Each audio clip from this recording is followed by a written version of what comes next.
स्वामी विवेकानंद जी है क्या?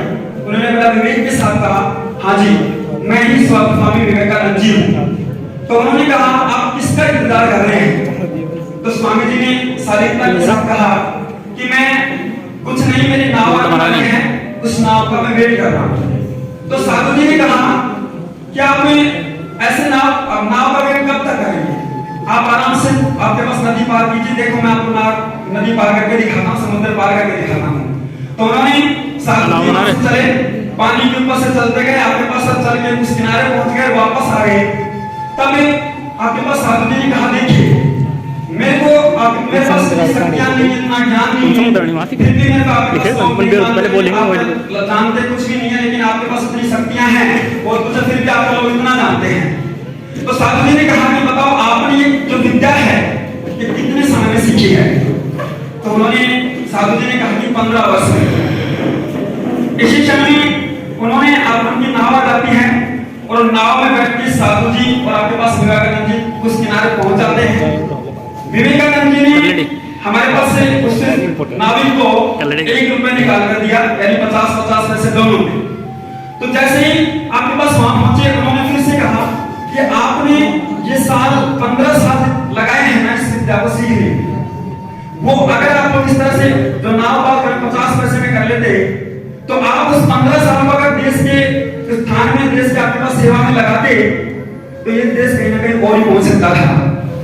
तो आपके पास इस कहानी से आपके पास शिक्षा मिलती है कि हमें जो आपके पास हमारा समय है वो एक सही दिशा में सही तरह से उपयोग करना चाहिए, क्योंकि आपके पास समय इंसान का बहुत कीमती होता है। और समय हमारे जीवन, विद्यार्थी जीवन में अगर हमारे पास एक खोने की चीज है तो हमारे पास एक त्याग है, ताकि आने वाला समय है वो हमारे लिए बहुत अच्छा है। और संघर्ष इंसान को एक बार जरूर करना पड़ता है दोस्तों, क्योंकि कहा जाता है कि जीवन में सुख है तो एक बार मिलता है, या तो कुछ बनने से पहले ले लो या कुछ बनने के बाद ले लो। आपको भी पता है 2 फेज आती हैं जिंदगी के, ट्रांजिशन स्टेट आती हैं। जैसे एक तो हमारे पास एक, जैसे अपन बोलते हैं कि बापूजी के होटल में खाना खाना, सही है, दैट मींस पेरेंट्स के घर में हम पलते हैं भलते हैं, आपके पास वो पैसा खर्च करते हैं, सब कुछ करते हैं। एक वो स्टेज, एक हमारे पास खुद का होटल बनाने का जो समय आता है, एक वो हमारे पास स्टेज होती है। अगर आपने पहले स्टेज में दैट मींस 35 आपके पास एज में अगर आपने एंजॉय किया है, आपने मस्ती की है, तो दोस्तों याद रखना आपके पास आने वाला जो नेक्स्ट समय है आपका 101% मुसीबतों से भरा आएगा, 101%।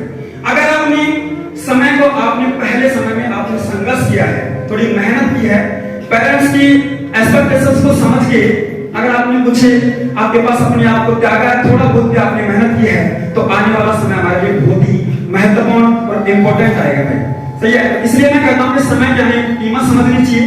और विवेकानंद जी की इसी कहानी को आप लोग अपने जीवन में अगर कुछ समय के लिए उतार लेंगे तो आपके पास आपका जो जीवन है वो बहुत अच्छा हो जाएगा। क्योंकि किसी ने आपके पास कहा भी है कि आपके पास जनरली, हम अगर विवेकानंद जी नहीं होते हमारे देश के अंदर तो बहुत कुछ चीजें हमारे पास हो जाती हैं। तो मैं चलते चलते आप सभी युवाओं को के द्वारा एक संदेश देना चाहूंगा कि जागो भारत का युवा वर्ग, तुमको इतिहास बनाना है। जागो भारत का युवा वर्ग, तुमको इतिहास बनाना है। मिलेगा अतुल आनंद तुम्हें, मिलेगा अतुल आनंद तुम्हें, बस सोया विवेक जगाना है, बस सोया विवेक जगाना है। इन्हीं शब्दों के साथ